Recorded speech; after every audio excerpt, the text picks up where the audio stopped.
Hi everyone. This week I will give you a quick introduction to The Merchant of Venice. You should have already watched the video on the quick summary of the plot, so I won't go too much into the plot, but I will just go through a quick glance through of the characters, the plot, the setting, and the main themes. Also, I will go through the language that Shakespeare uses, and finally, I'll show you how to read this play in your textbook. So, here are the characters that you would have heard about in the other video. The most important is in the middle, Antonio, and he is the merchant. He is friends with Bassanio, who loves Portia. She was proposed to by the Prince of Morocco and the Prince of Aragon.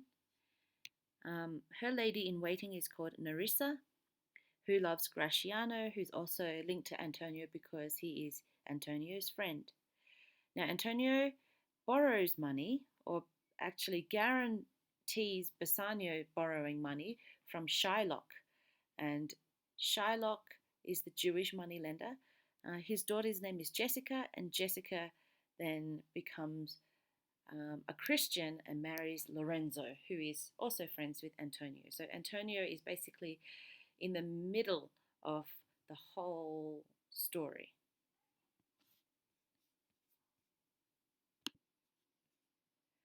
I guess that is why he is the title character, the Merchant of Venice.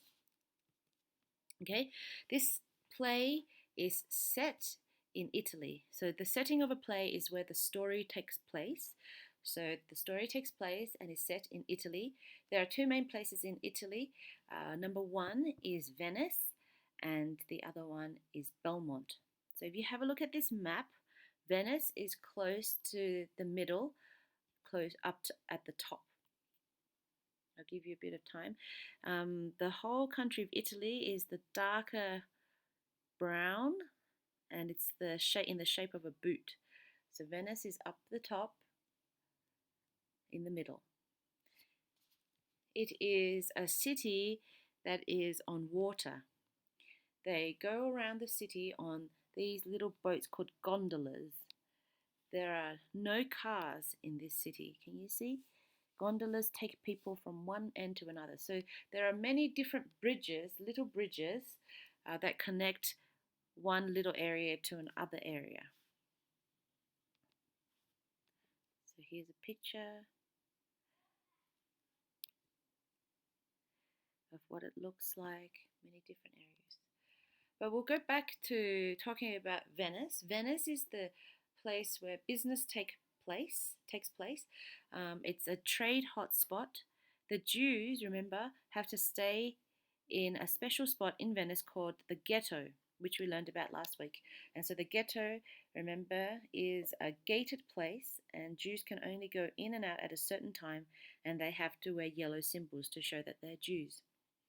Now, Venice is ruled by lords and is headed by a duke, but we also see a lot of greed and vengeance in that world. It's more of a masculine world. This is where Antonio and Bassanio and Shylock make their bond agreement, and also later on where the court of law is to ensure and enforce the law.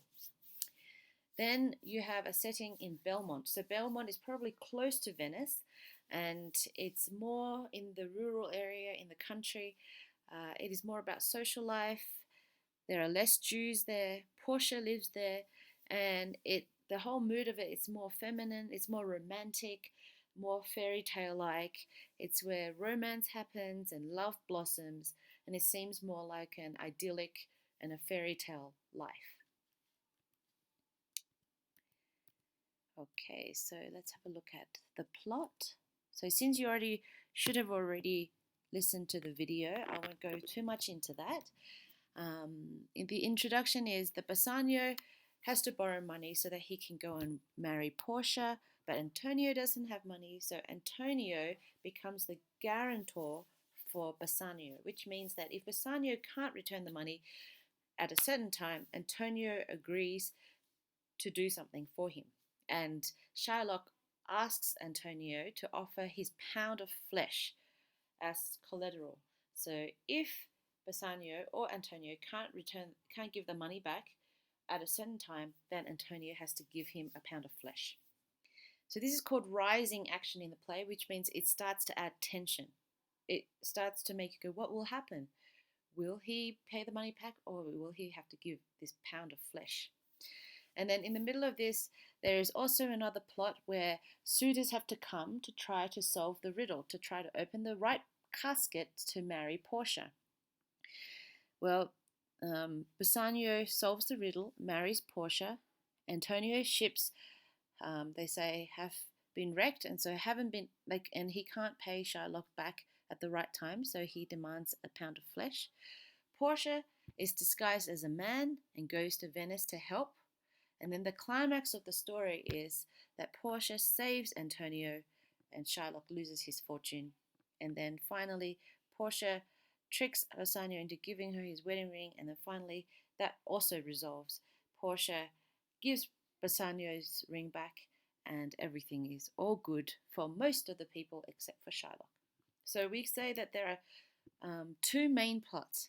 The main plot, number one, is the bond that Antonio agrees to Shylock to give him a pound of flesh if he can't give his money back. And the second main plot is the casket plot, where Portia can only marry the man who guesses the right casket. Then there are two subplots. The subplot meaning underneath the big storyline, there are two underlying storylines. Number one is the elopement, that Jessica plans to get away from her father and elopes to marry Lorenzo, the Christian. And then the second subplot is the rings. This is where Portia gives Bassanio a ring and Nerissa gives Gratiano a ring, and they ask them to promise to never take them off or never lose them. But somehow, when they get disguised as the doctor of the law, they trick them into giving them the rings, and then later on they give them back.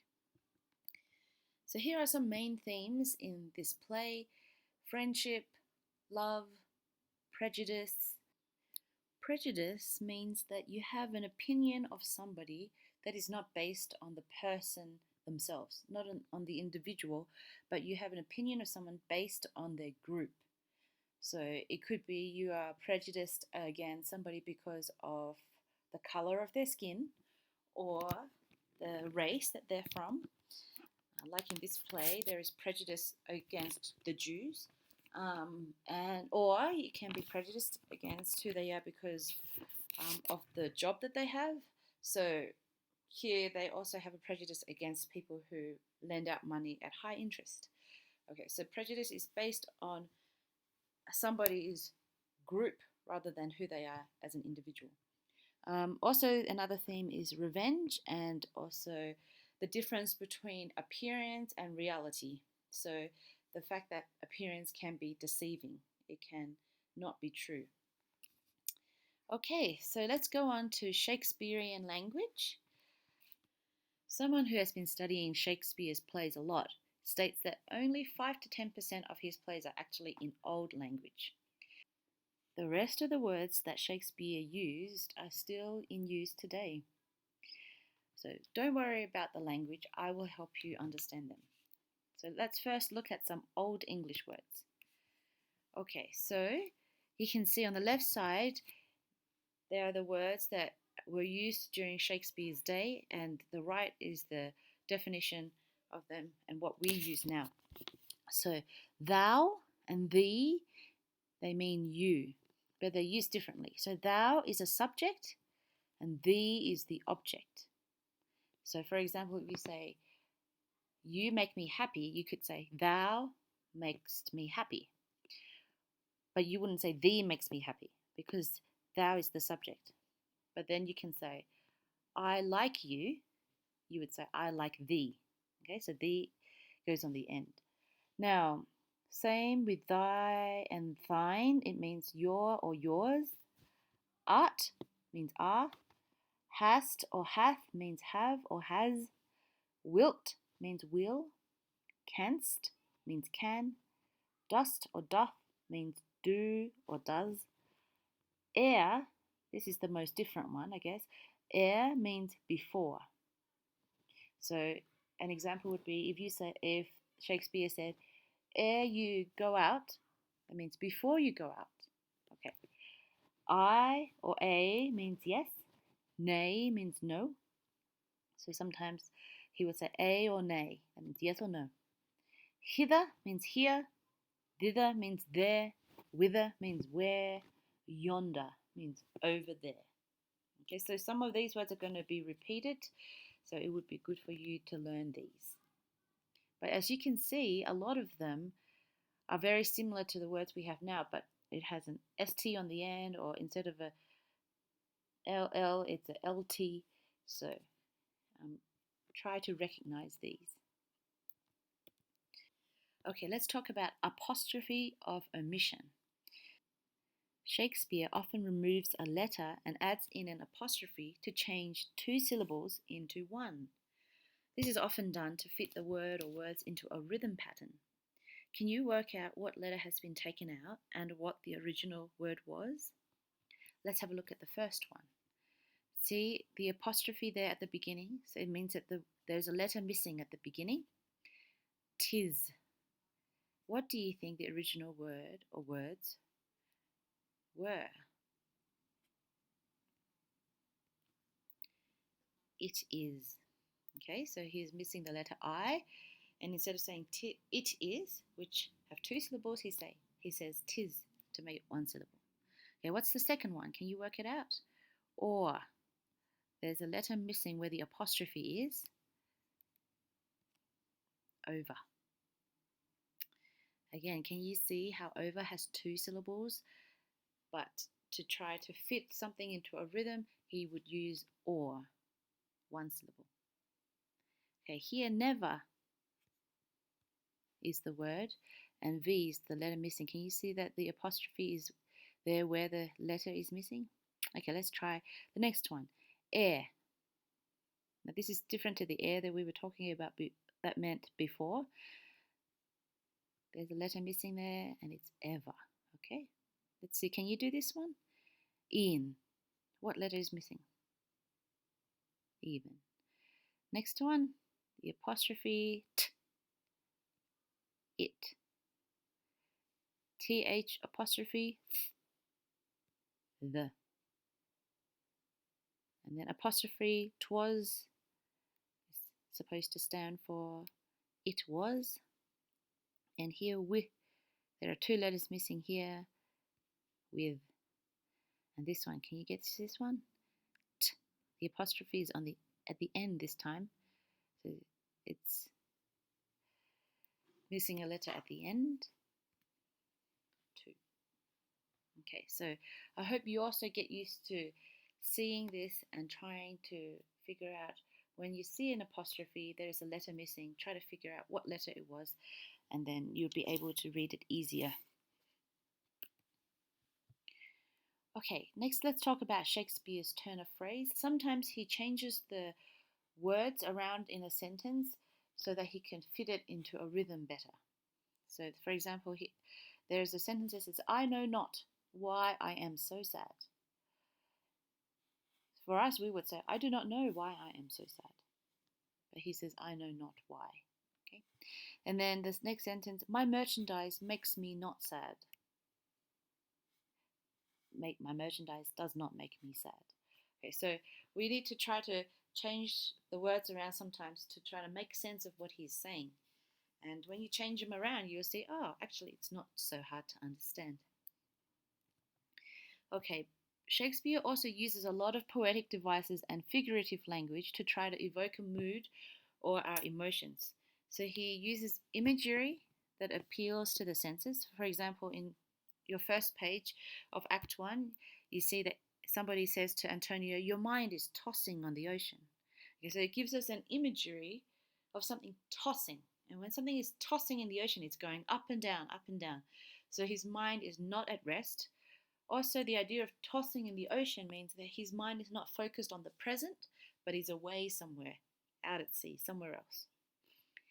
Okay, Shakespeare also uses different poetic devices such as rhythm and rhyme, alliteration, assonance, things that you are learning in your poetry classes with Sir Blake. He also uses figurative language.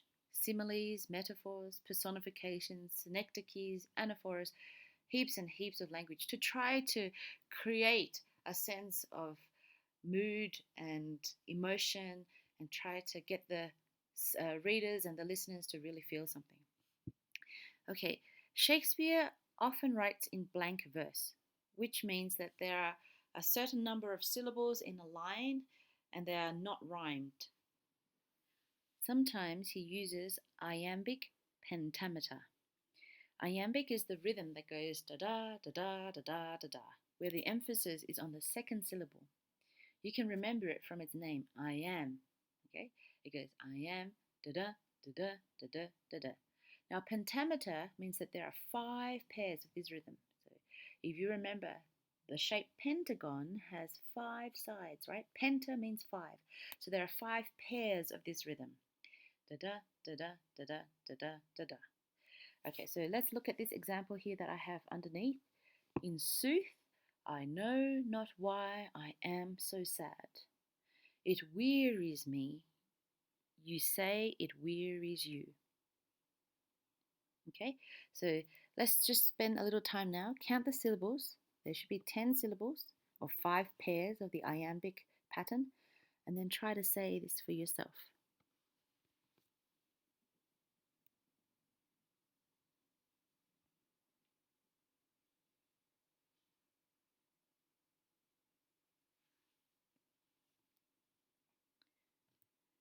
Okay, Shakespeare does allude to some common stories that people back then would have known. Some stories are from the Bible, some from the Greek and the Roman legends, and some from current events. But don't worry about them, I will help you understand them as we read through the text. Finally, let me give you some tips about how to read your text. First of all, if you're about to read Act 1, Scene 1, you should read the summary of the scene before you start reading the play. So this is what I would do. I would read the summary of a scene, then read the scene, and go back and read the next summary of the next scene, and then read the next scene. Read one scene at a time. So if you have a look at your book, the summaries of the different scenes are on the pages that are marked with Roman numerals. So you could see X1, X11. Okay, these are the Roman numerals, and the summary for Act 1, Scene 1 is on the page X, which is the Roman numeral for 10. Okay, and then after you read through the summary for Act 1, Scene 1, you can then turn to the script, which is on page 1. This is what it looks like. Okay, let me help you figure out what all the different words on the page mean. So first of all, on the left side here where the arrow is pointing, you can see that there is a little summary, a short summary of what is about to happen. So read that first. Then on the right side here where the arrow is, it says Venice, a street. So that is the setting. So imagine you're watching a play or a movie and this is where you are. You're on a street in the city of Venice. And then enter Antonio, Salerio, and Salanio. So you're watching the stage and 3 men come in and walk onto the stage on a street in Venice. So you have to try to use your imagination here. Okay, see how there are bold names that I just circled? The first one is Antonio. Here's the first one that speaks. So these names tell you who is doing the speaking. So right now, we're about to hear Antonio start to speak. Now here you start reading the words. In sooth, I know not why I am so sad. So I already showed you that just now. But you might say sooth. What does sooth mean? Okay, and then in this text, you have some commentary, some explanation. So you go to the left here, and it says, in sooth means truly. Okay, so you can replace in sooth with truly, I know not why I am so sad. So in truth, I don't know why I am so sad. Okay, so you can see that there are explanations on the left side of your page for the right side. So the right side is what Shakespeare has written, and the left side is the explanation for some of the words that might be hard for you to understand. Can you see that now I've circled up the letter sorry, I've circled the number 5. These are line numbers. So if you count the lines, starting from in sooth, 1, 2, 3, 4, 5, you will see that this is the 5th line of the play. So number 5, and then down the bottom you see 10, so that's the 10th line. These numbers are very helpful for us as we try to explain which line we're talking about. So if you have a look on the left side, the explanation side, you also see that there are line numbers. And so these line numbers correlate with the line numbers on the play. So you can see that in the explanation side, they have explanations for lines 1, 2, 3, 5, 6, and 7. So this text is actually really helpful. As you read through the play, there are a lot of explanations on the left side, and they have done a really good job at trying to go through everything that might be confusing for the reader, for you. So please try to read through Act 1, Scene 1 in the next 2 weeks before our next Shakespeare assignment. Okay, thank you everyone. I'll talk to you soon. Bye.